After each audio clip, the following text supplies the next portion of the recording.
So kind of along the same line, this is going to be a question you probably don't want to hear, but I hosted you at my business 8 years ago here in New Hampshire. You and Mary Pat worked as hard as John McCain, as Bill Clinton.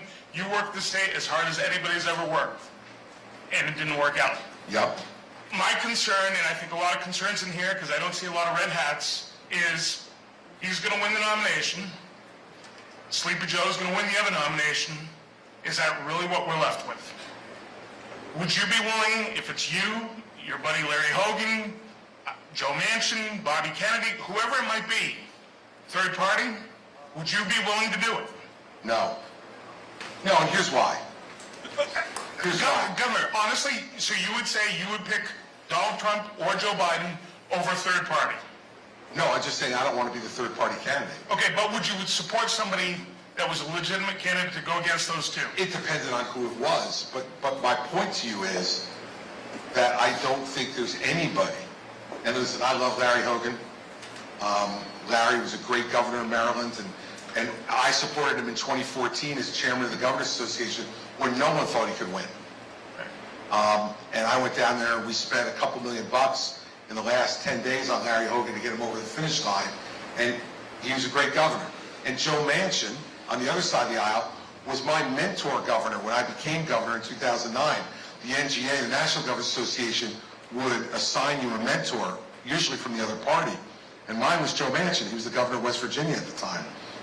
And so I love Joe. I think he's a great guy. But I don't think an independent can win. And the reason I don't think an independent wins is because they never have. And Ross Perot, who spent more money than anyone ever has, remember Ross Perot ran 30-minute TV commercials. Remember those?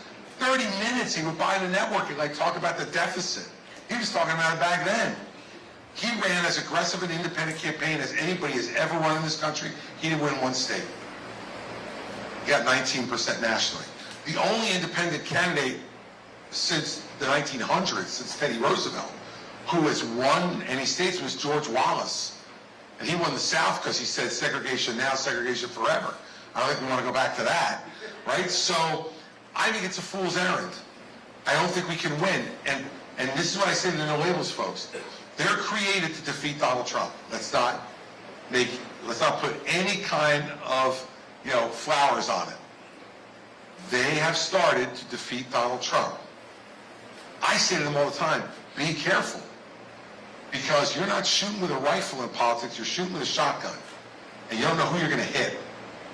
And you might just wind up electing Donald Trump. And that's not what they want. So I don't think the country is ready for nor wants a third party. And I wouldn't do it because I want to be president. And if I lose in the primary, I lose. And what I learned 8 years ago was you go home and you feel lousy for a while, but the sun comes up in the morning and you find other ways to try to contribute to your country. But I'm not going to go out there, because let me tell you what it would look like also if I did it. It would look like I was just being a spoiled sport, a bad loser. That I competed in this primary, didn't win, and they said, well, the hell with it. I'm going to run as a Republican and bring my entire party down with me. It's not who I am. It's not the way I'm built. It is not that I am happy with those choices, and that's why I'm here, to make sure that that isn't our choice. But Do me a favor? Yeah. Win. Damn right.